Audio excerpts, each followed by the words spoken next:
اخطر اكله تاكلها وانت صايم، لان الامتصاص هيبقى عالي جدا.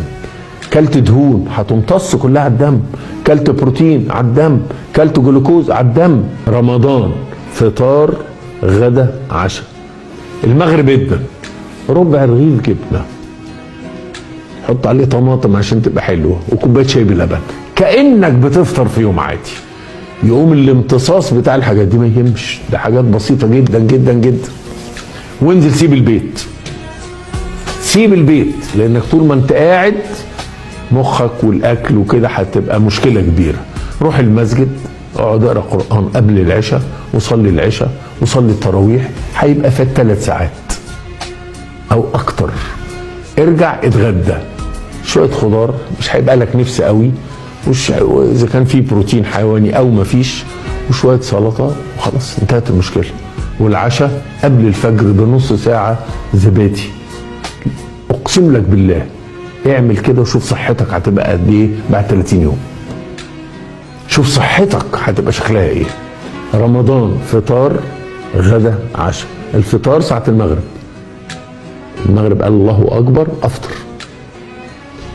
الغداء بعد التراويح، العشاء قبل الفجر.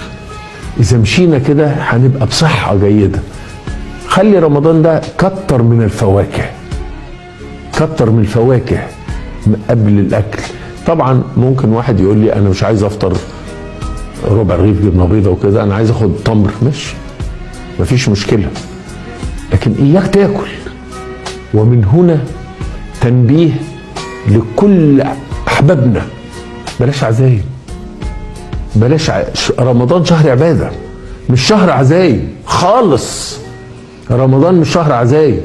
احنا بنعمل 30 يوم ب 30 عزوم، لا 60 عزوم، فطار سحور فطار سحور، ده هلاك. ونبعد عن العباده. فين الهدوء؟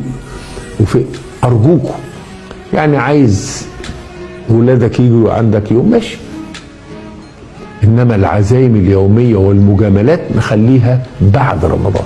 يا سلام، اعزمني في العيد يا اخي، اعزمني في العيد، ده انا ابقى سعيد جدا. انما في رمضان، رمضان شهر عباده. احنا المصريين قلبوه الى شهر اجتماعيات ومجاملات والفطار. ايه ده؟ ايه ده؟ زي اللي بينزلوا يشتروا. طب ده احنا في اكلنا في رمضان بيقل، بنشتري الحاجات دي كلها ليه؟ ليه؟ وتشتكي مش لاقيين كذا ومش لاقيين كذا، حاجه ملهاش اي داعي. فرجاء خالص لوجه الله، الغوا العزايم. والفطار هيبقى فطار زي فطار اليوم العادي، والغدا بعد التراويح والعشاء كده هتبقى. انا بكلمك عن صحتك، عن صحتك.